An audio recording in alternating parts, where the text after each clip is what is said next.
on the events team here at Books Are Magic. We are so excited to be hosting the launch event for Reena Shah's debut novel, Every Happiness. And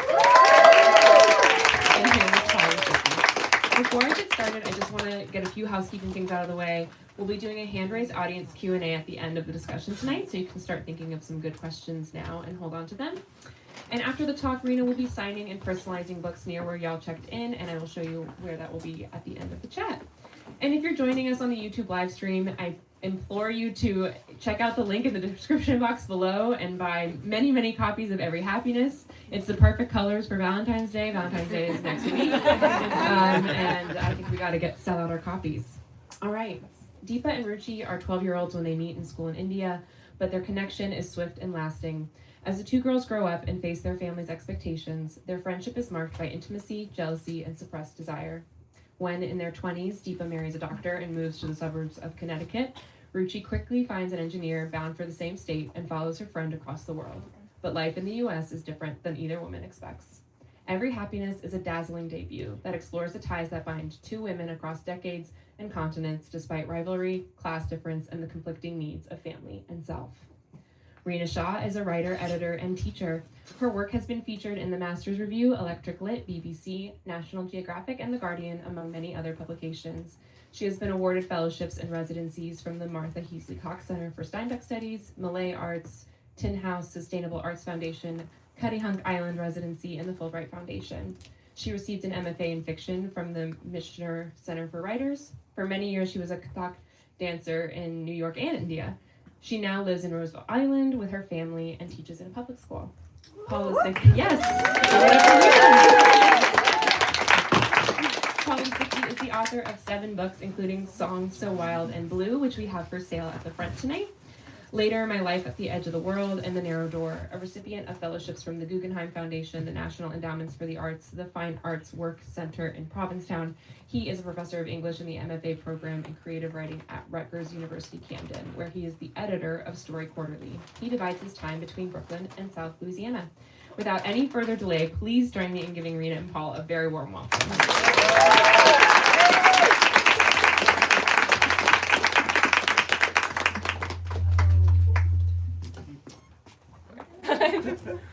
Do I need it? I do. Oh, it's nice if you have it, Okay, but I'll use it. but we can try to scoot the chairs maybe a little bit further apart. Oh, sure. We want to try I that? can do that. Sorry, it's a product. This is homegrown, everybody. Human. Yeah. We're human. Sounds like a timpani. Hi everyone. It's amazing to see all these faces here. I'm gonna start by reading. Try to do it with one hand. I'm gonna keep it short. I'm gonna read 3 sections, very short, I think. And the first one is from the perspective of Ruchi. There's 2 main perspectives, Ruchi and her friend, Deepa. And they're in a, I'll just give you some context. They're girls about 15 years old. It's the 1960s. It's Mumbai. They're at a temple, sitting side by side, and I think that's probably enough context. Okay. Ruchi and Deepa sat the way they always sat, their arms touching. Deepa whispered every now and then in her ear as women prayed on either side of them. The white tiles were both cold and damp. Ummi warned Ruchi that it was bad for girls to sit directly on cold floors, that the cold would ride up their legs and freeze their wombs.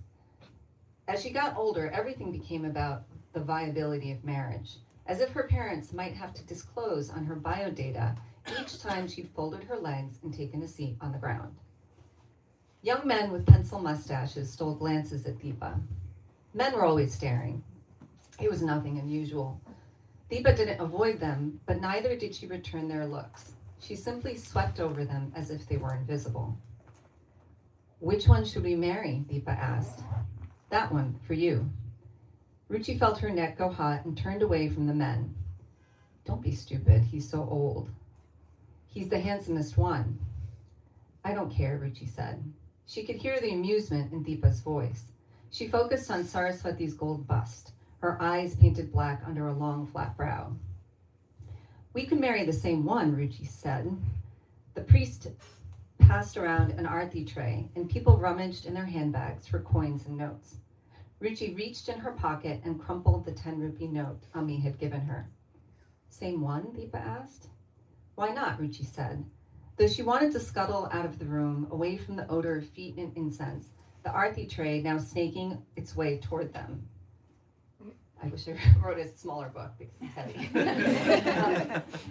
She wanted to keep the note in her sweating palm for a cone of cashews or meat dapan or fresh milk to drink straight from the bag. Deepa whispered into Ruchi's hot ear, why not? The ladies around them pressed their hands in prayer, lips muttering mantras. We could live in a bungalow, Ruchi whispered, in the hills, overlooking the ocean. Of you.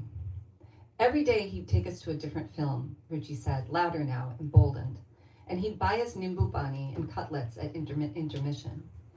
You can't eat oily cutlets every day, Deepa said. You'll have loose motions. We'll teach him cooking. We'll teach him cleaning. Deepa surveyed the men, bowing their heads to the floor. But gee, none of these. Not even your Mr. Handsome. No, none of these, Ruchi said, her heart lifting. We'll have to see about his height once we stop growing. Ruchi shrugged. Fine. Will you feel bad if I make him fair-skinned? Deepa asked. Ruchi considered the back of her hands, the darkest part of her. No problem, she said, but flushed with embarrassment. No, we'll make him of chocolate instead. Chocolate and rose syrup. Oh, don't you like chocolate? This was Deepa. Say something biting, then pull back, pace over it until it was smooth, and you couldn't know if anything sharp had been there at all.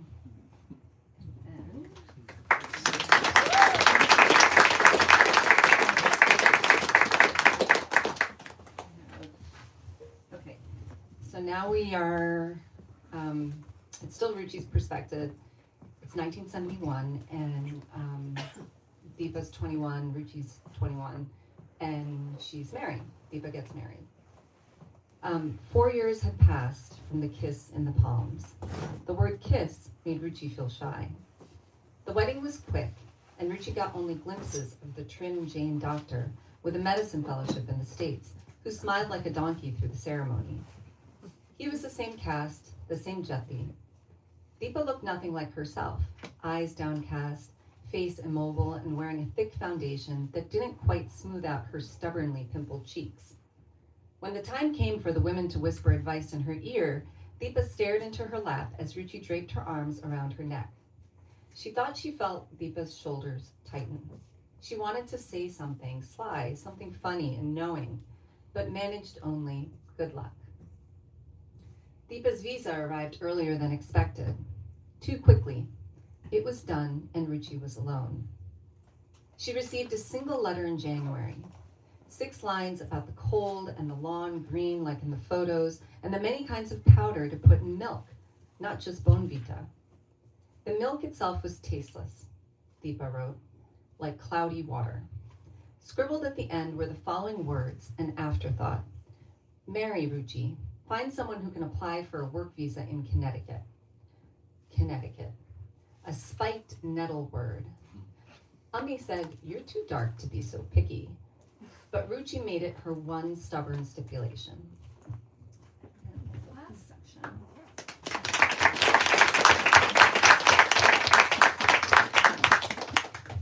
It's like the very ending. No, I'm joking.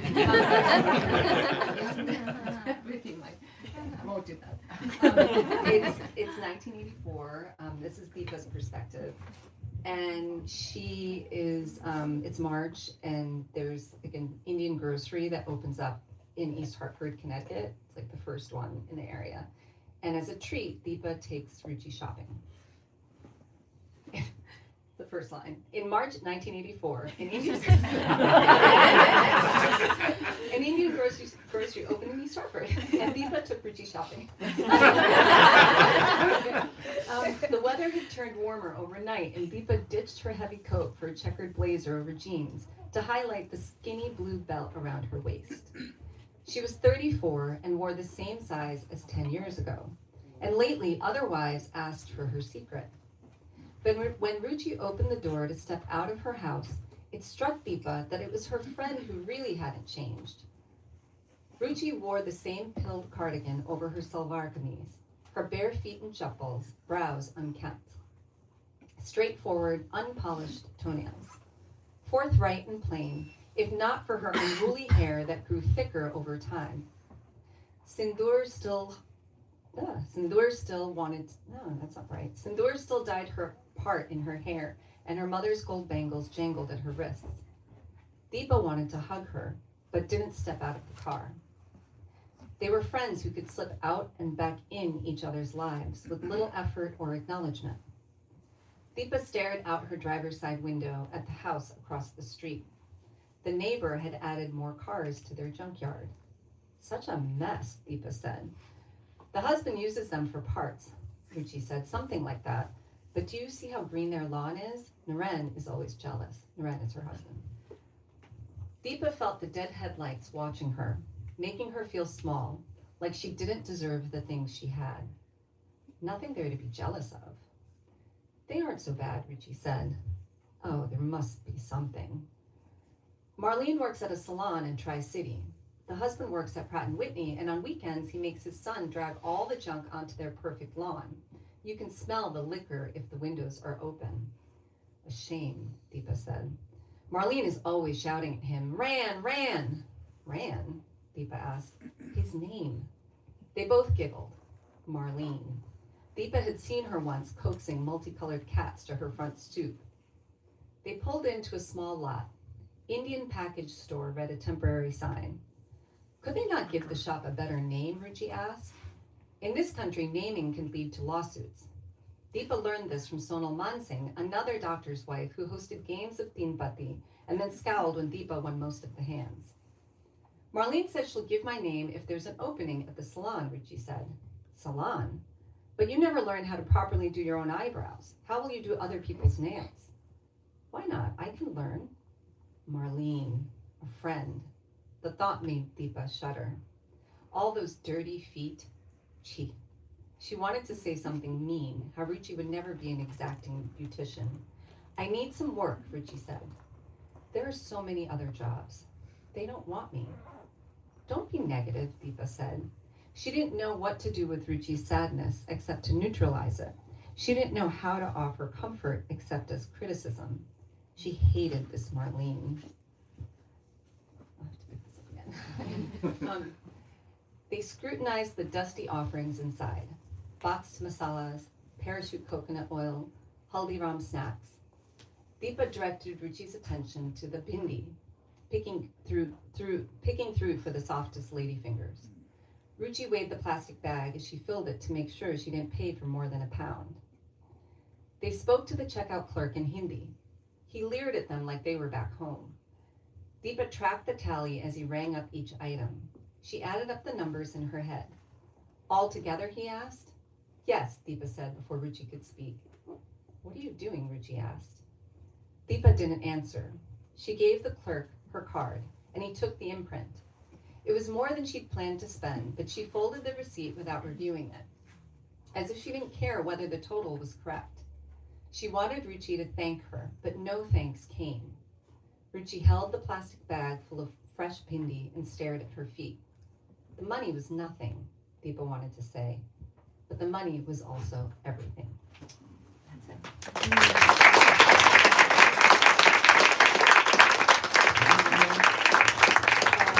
I'm so excited to talk about this amazing book. Thank you. I've made a new friend.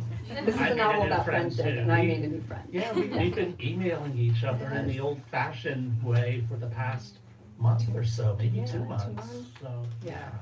so it's great to see you. It's great to see you Great too, to Paul. talk about this book. So what prompted you to write the book? I think you told me at a certain point that it began as a collection of stories. I think what's amazing is that it doesn't have that, I don't feel any scenes like that. There are moments, great moments of intimacy throughout, like the intimacy of the short story, but it has an epic sweep from the beginning. Oh, I'm so happy to hear that. It started with, it was one short story, and I was not trying to write a novel.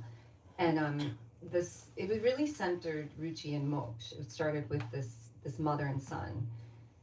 And it was inspired by, I used to work for an education organization in India, and there was a little boy there with, at one of the schools with like a really significant facial difference. And I was fascinated just by just what I learned about his family. He came from a very like conservative, under-resourced community, and his parents really fought to keep him when they found out about him in utero. And then I had that image of him, and I thought about, years later, well, this kid who also has facial differences, but he's not this like striving, perfect student. And he has a mother who's deeply worried about him, but also like really envious of other, South Asian families living in the suburbs of Connecticut and wanting, her son to succeed and wanting to fit in. And that's where it started. And it was at a party. There's an awkward party it's still a chapter in the book. And that short story, I thought it was good. I thought it was good at the time. And it got me like my first artist residency. And at the residency, it seemed like people really liked the short story. And there was a workshop, and the instructor like tore it apart. And he said something that was really helpful. Really helpful. One, he said like, there's too many perspectives in here. This is not a short story. It wants to be bigger. And then he said that Deepa is not a villain. Deepa was in the story, but she was like a foil. And my first reaction was like, "What do you know?" And then he was right. She's not a villain. And I think that's when the central relationship between these two women. And I realized like I wanted her to be a villain. I wanted to lay all of Ruchi's like shame and pain and at like, Deepa's feet essentially, and that wasn't fair. Yeah, she's so much more interesting for not being a villain. I think that passage you read illustrates her character so well that that the sequence of passive aggression that sort of feels like a ball is being volleyed back and forth. I think Ruchi knows what the stakes are and doesn't seem to take much of that aggression inward. She doesn't, right? Yeah, I love that. I felt like I'll say more about this in a bit, but I felt like I learned something significant about friendship in this book. I feel like I did too. I really like my friends. Let it be known. I really, really like them. So this book is not a reflection.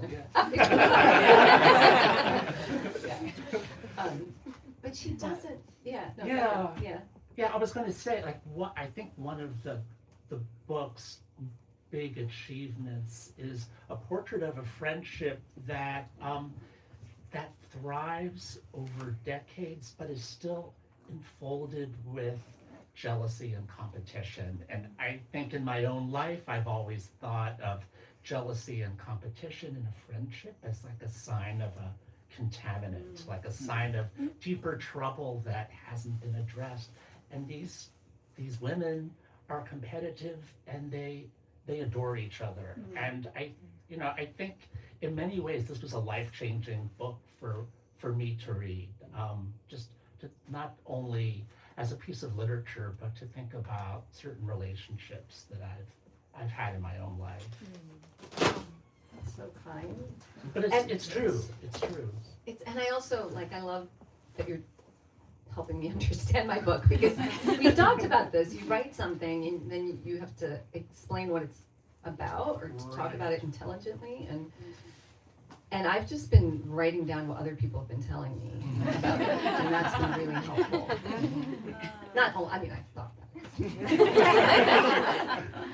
Can we talk about Connecticut? I love the Connecticut of this novel. I was thinking, it's not the Connecticut of Ocean Vuong, it's not the Connecticut of Rick Moody's The Ice Storm or Amy Bloom, but it feels, it's it feels as much an emotional landscape as a place, and I don't think there's ever a note here that you were like simply calling in. It feels, all of the descriptions of Connecticut feel really inhabited and full of meaning.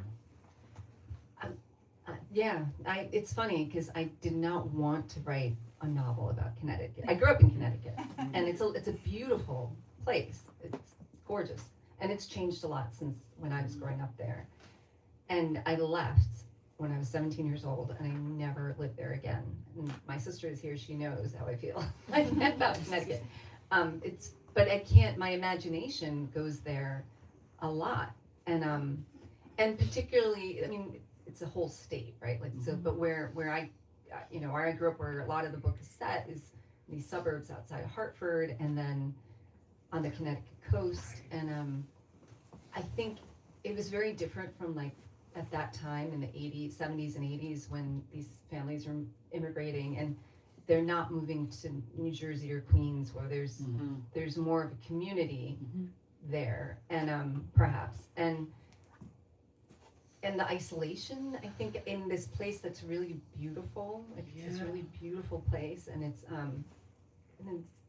suburbia. It's really sanitized, but how that heightens their isolation. I could feel that isolation in a really particular way. It's never overplayed, but I think what it comes down to is that these characters feel really alert and vigilant in a way that they might not be if they lived closer to a community. Yeah, I think the word vigilant, I like that word for them because they're vigilant both of how they're perceived to who they call Americans, and I know, that's at a time when that term is contested, but they're also vigilant towards wanting to appear good to their own community, and there's a lot of pressure to be from all angles to be a good immigrant, and I think that for it's so hard for them to know who they are really, and they immigrate when they're so young. They're still forming themselves, and I think there's a massive opportunity, and it's a massive, after the Immigration Act in 1965, and very narrow part of the population could immigrate. It was a skilled worker visa or through family. But then with all that expectation to arrive in a place and not feel whole, and not feel and feel kind of like the ground is just slipping out from under you. And I think it comes from not just feeling like outsiders in these towns, but even like within the South Asian community that forms. And if you don't feel like an outsider in that community, I think that for them, they really, even Deepa, who is, I think she has a lot of friends, her own, The quotes feel right. Yeah. I love the way you write about houses. Each house feels so significant. Each house feels like an emblem or a character, actually. I was just thinking about Rushi's house with the big backyard and your description of the cars and the lawn across the street. But I'm so fascinated by Deepa and Sanjay's house at the shore on the beach and what that means, and the marsh grass or the reeds in the yard and the time it takes to build it. And yeah, I was so involved with that house that I had to I went to a map to try to figure out where it was. It's in Guilford. I think then you did say Guilford, or the book did say Guilford, but I thought it was somewhere else, like somewhere closer to the mouth of the Connecticut River. It's just so beautifully, the houses are so beautifully inhabited, and like it just reminded me that, it's you did so much more than do the work of an observant writer, but you wrote them with conviction. The descriptions are full of feeling. I think with the house, there's also like this wanting a new house, that Deepa really wants a new, like that second house is like built from scratch. And, it's something I remember as a kid, that this, it was something that our family wanted a new house, right? Mhm. There's something about that those contemporary style houses that we see now, and now they're kind of like they're, what is the word for it? They're kind of like trendy because they're of a time, right? Like postmodern? Postmodern, Yeah. yeah. But at that time, I think it was this feeling of like, if I build a new house just like I'm new, that here, then that can become home. And I think in a lot of ways, these characters are searching and struggling for home. Right. And that house becomes significant as a gathering place for others at that important party. Yeah, when it gets really messy. Yeah. I loved writing about that house getting messy. Just like, just everything's everywhere. So, aside from Deepa, is there a character who changed significantly across the writing of the book, from the first draft to the finished draft? I think so. There's Deepa and Ruchi are the friends, right? The central relationship, and they each have one kid. And Ruchi's son Moksh, he really surprised me, and this is the child that was inspired by the child I had seen in India, and I didn't realize what a big part of the book he was going to become. And I do think I started really writing fiction after I became a mother, and especially after my second child, when I had like no time. It was like no time. I have 15 minutes a day, and something about that experience was like, okay, it's time to write stories. And I think, I don't know, I think I started and have like just being a mother and observing a child. You're constantly observing your children, and I think that made its way into the book in the way Moksh is not my children, and I mean there's some similarities maybe, but he's I think he grows so much. I love the way he grows and changes and ages across the course of the book, as does Anu, Deepa's daughter. I think it's really beautifully done.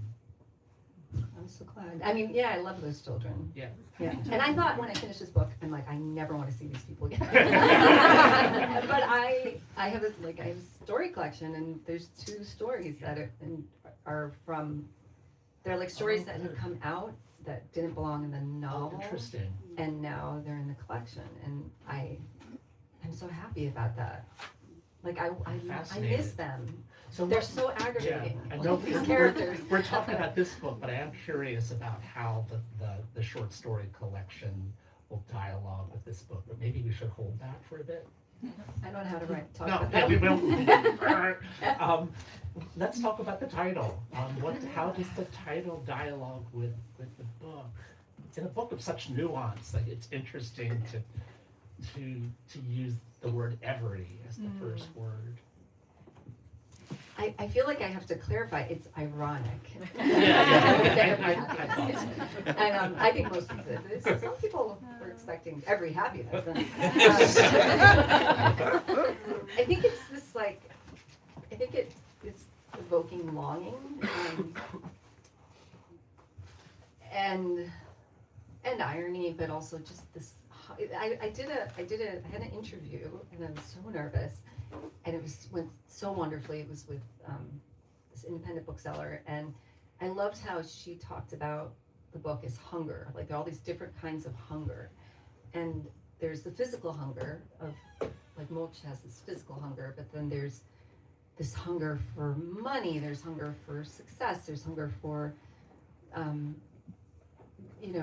just friendship and community and love. Really, there's hunger for love, and I think every happiness is connected to that hunger, and wanting to be better, and knowing that you're sometimes not. Like, I I was just gonna say hunker for food. I think food plays such an important role in the book. Do you wanna talk about that a bit? That's that's probably not well framed, but. Talk about the food. Yeah.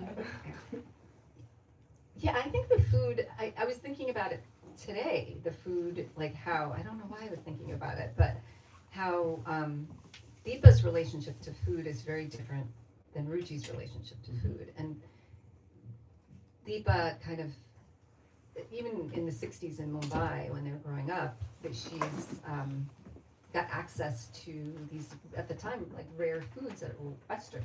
And it's a signifier of class and money, and it's not what Ruchi has. And so their tiffin boxes at school like reveal something about both of them. But and it gets more complicated because it becomes like, okay, this food is what I'm displaying, but what's actually happening is something else.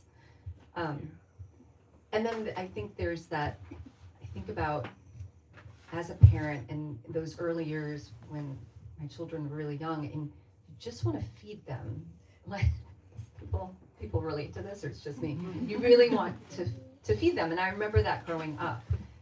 And I remember my parents really wanting to feed me, and that I don't know if people, if you know, like cut fruit is such a signifier of love. Like you can, in a lot of, I know a lot of, at least my family, but I know other South Asian families, and just, at certain time of the day, you cut fruit and you give fruit as, you might be criticizing your child, but you've given them cut fruit. Yeah. And it's a love language. Yeah. Do you think of this book as being in dialogue with other books? That's a big question. Who are you in conversation with? With you, Paul. That's a really good question. I think I was saying this to some friends today. I feel like it's the book I just read that I loved is often I'm like, oh, that's the only book I can think about. But obviously I didn't write this book keeping that book in mind. I think one of my favorite books is Never Let Me Go by Kazuo Ishiguro, and very different book. But I thought a lot about, I think that was very present for me, the way, one of the things I think it's about is friendship and intimacy and hiding and, wanting to be close, but also to guard yourself. And sometimes to guard the other person in guarding yourself, like to and so that book has so many layers and it fascinates me, how it all works. This is not about, that one involves clone farming, cloning, farming organs, clones and farming organs. This doesn't do that.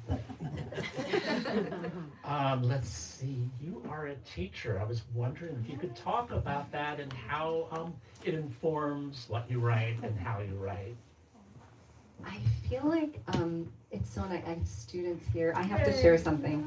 So yesterday was like my official pub date, and I was at school, I was teaching, and the wonderful teacher that I get to teach with every day is here. She is fabulous, and if you get to be in her class, you are so lucky. She and the kids threw me a party, and they created awards for my book. They stuck them on the book, and I will never forget that. I will never forget the notes and the enthusiasm, and I think how teaching teaches me about writing, and how enthusiastic. I teach 4th grade, and I teach an amazing group of students. And the way they can surprise with their writing, it reminds me of how to do that, to be honest. Like, that you can be wild in your writing, and you can be excited about what you write. And there, I think that like process of discovery, and I think I think there's a lot of fear put into students about writing, and the fear of it not being good, or the fear of it, the page and having to fill it. And I think when we teach in a way that's trying to push away that fear, you know, to find a way to let children speak on the page, you know, I think it's great. Yeah, that's great. I think we are going to turn the invite you to ask questions. Sorry that was so awkward.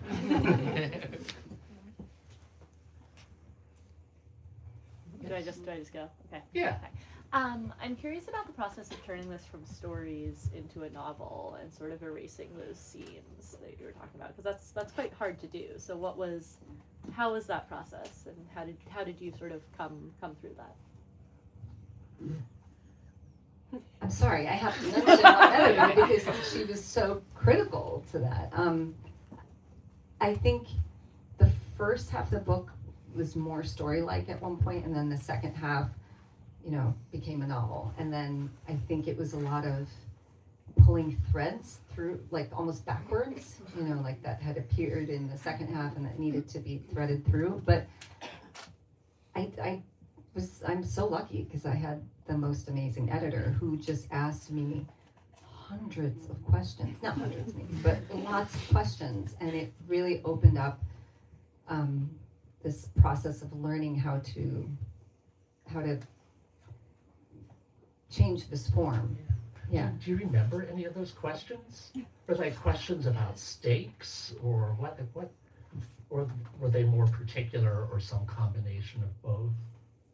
Or even a question, I can't remember if this was exactly worded this way, but like, this is the first time we see this. Mm-hmm. And I found that while writing this novel, that a lot of the answers were in the novel, like in whatever came before, or in another part of the novel. Like the thing that I was struggling with, if I just paid attention to these characters and what was already there. Right. And just, you know, it's like how not to manipulate them.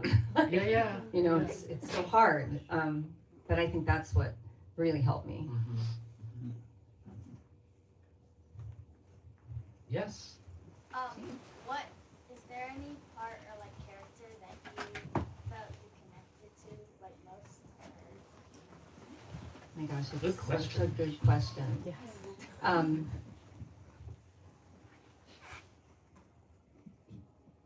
I feel like yes, I think the two kids, I feel like I'm probably most connected to. But I think there's a bit of me in Deepa. My husband would probably agree. and Ruchi. I think it's like, I don't know if all novelists do this, but I feel like no matter what, there's a bit of me in every character, even though they could be wildly different, but I can see either a gesture or a tendency. Yeah. Does that happen to you? I think at times. And feel like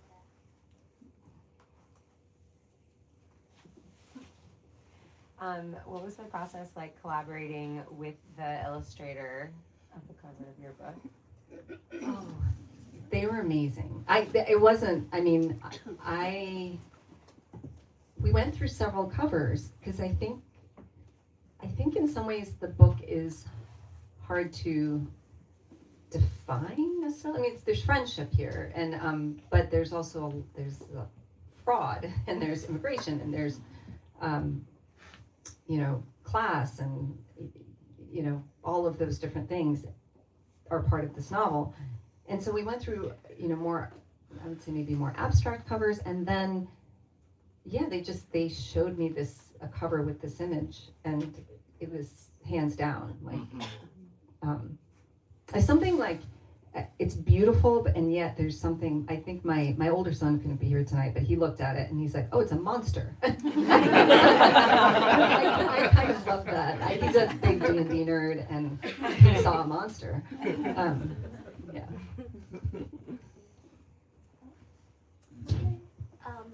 So I don't want to give away the plot, but I have read it, and I'm really curious about, there's a betrayal and there's a kind of repair after, but it's not all shown, right, on the page. And I'm curious about how you thought about what you decided to show and what you decided to let happen off the page, and why. What informed your decisions? That's a great question. That's such a good question. Thank you, Emmeline, for reading, for being here, and for asking that question. I think there came a point where the they were growing, this novel spans many decades, and they were growing up, and their voices were really present for me. And I think it was about following those voices, and it's almost like, I couldn't stay necessarily with Ruchi and Deepa the whole time. I needed to follow those voices. That makes it sound really mystical when it's not quite, but it is a little bit like you hear voices. And I know that I worried about that sometimes, whether there was, too much that was not on the page, but I was trying to have it felt on the page, even though it wasn't all there, and through certain silences. But yeah, it was about the voices of the children becoming more present for me. Thank you. Did you have a reconciliation scene in your mind as something to subvert, something to resist? I did. I wrote it by hand. Mm-hmm. I wrote it in my journal, and it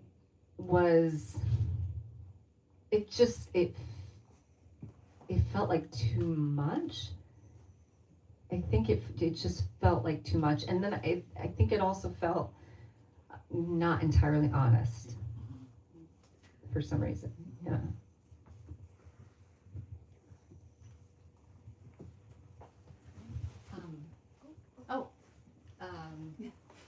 Madeline? I just have a question about your process. You're teaching and raising a family.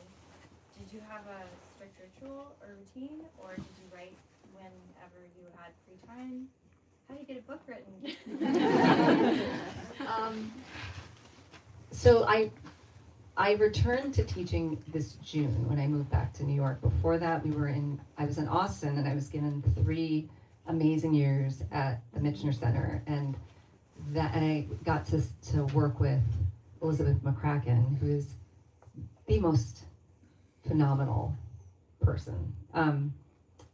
And so that was really a gift of time at that point. And before that, I wrote this over 7 years, and before that I was in Costa Rica, and we were living in Costa Rica, and I have a really supportive partner, and that really helped.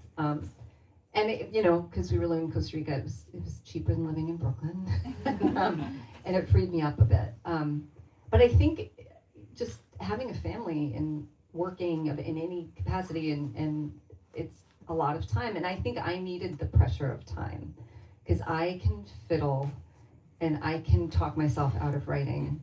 And now that I'm, and sometimes when I had that gift of time, and when I was in Texas, I would take a really long time to do things that now I think I wake up really early, or I go to bed a bit late, and that's my time for writing, and it's very compressed, and I wish I could say I'm doing it every day.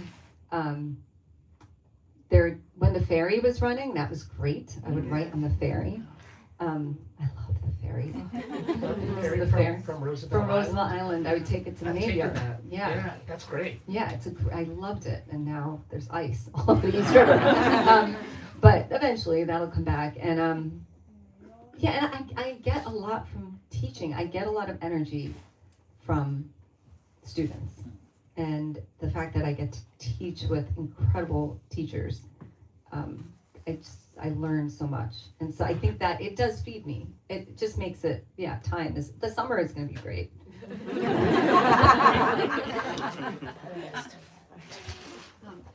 My question was similar, and I was just wondering if you had anything that like brings you inspiration, like maybe when you're not feeling so inspired to write. Like, is there like a certain ritual or like treat that you'll help? I like it. Thinking of it as a treat.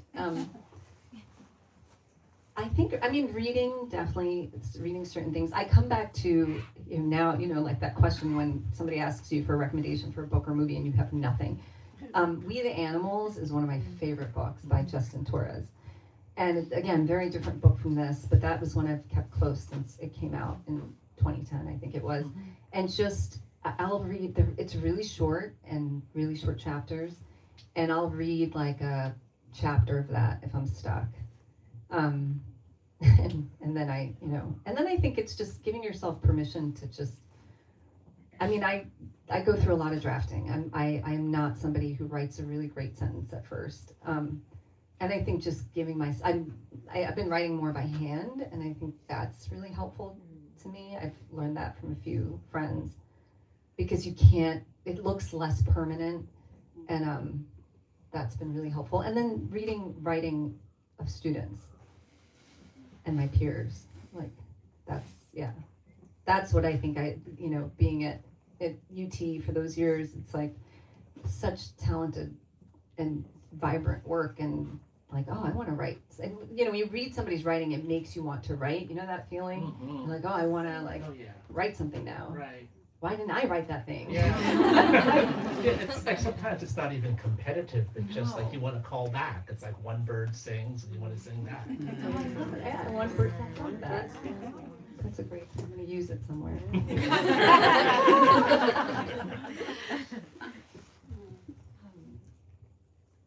I have one last thing. If you could, say one or two sentences about your book, of why you liked it and why you think people should read it.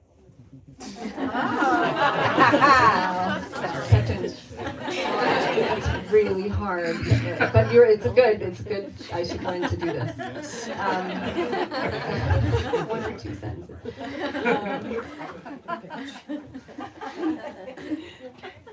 Do you have one?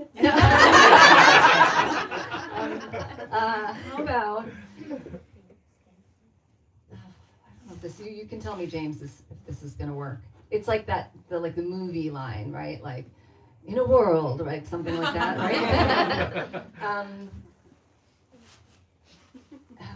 Okay, it's here. I'm gonna just say why I read the ending today on the way here, and it's a really good ending.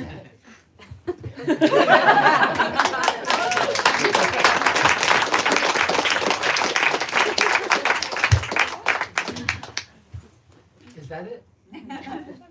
What? Okay. Well, I don't know how I could top this guy's question. I'm gonna try.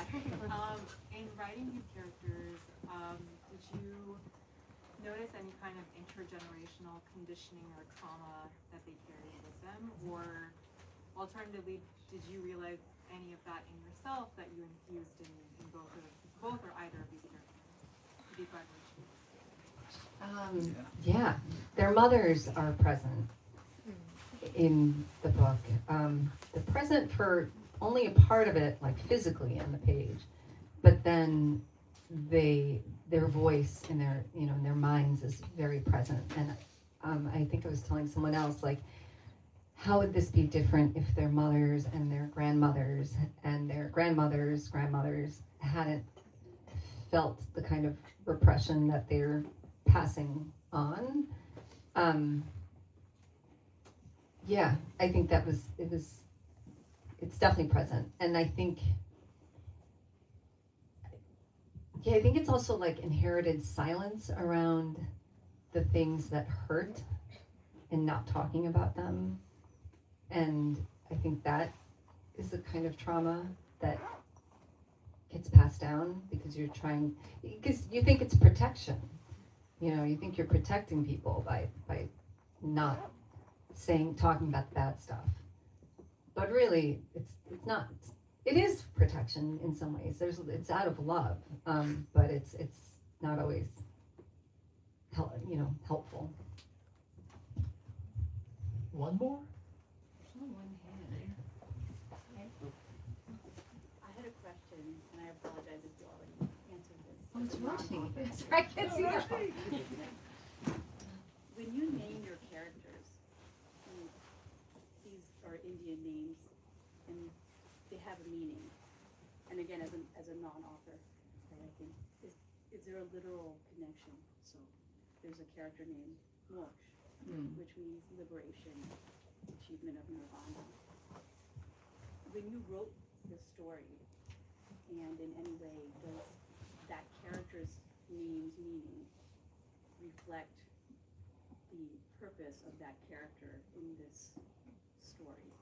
And second part of my question is, did you start, when you started writing, when you had this idea for this story, did you name the characters and build off of that character's name from the beginning? Or did you find a moment in your progression to revisit the name and change the name of the character? That's such a good question. The names never changed in this book, except for like Ran. Ran was not Ran. It was somebody else.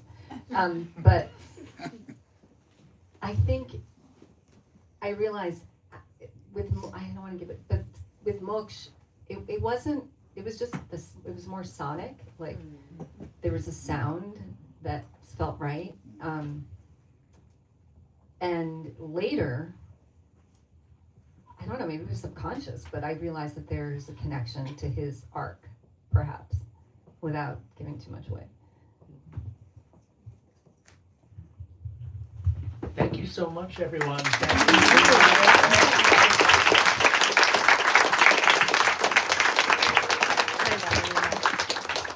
Please keep going, y'all. This was such a wonderful event. Give it up for Reena and Thank you so much for coming out tonight. It's a cold night. It means a lot to have a packed room. We have a handful of copies left, so if you were like, oh, I'll get mine at the end, you should really do that. Be mindful when you stand up because we're going to have Reena sign in the back. If you all turn, my coworkers are pointing to where that will be in this little alcove. Very exciting. And if you hold off on your hugs until we get there, that would be great, just so we can get started signing. And just make sure you have all your mittens and scarves and all those things because we have to pack up and turn this place back into a bookstore. If you're still with us on the YouTube live stream, I really encourage you to explore the link in the description box and buy a copy of Every Happiness. You won't be sorry. All right, y'all. Thank you so much again. I just really want to thank Books Are Magic. I meant to do that right at the start, but you all have been so amazing. Just independent booksellers. Well, thank you. Been phenomenal. Yeah. It's so fun to have you. We're really, really happy. I want to see all these.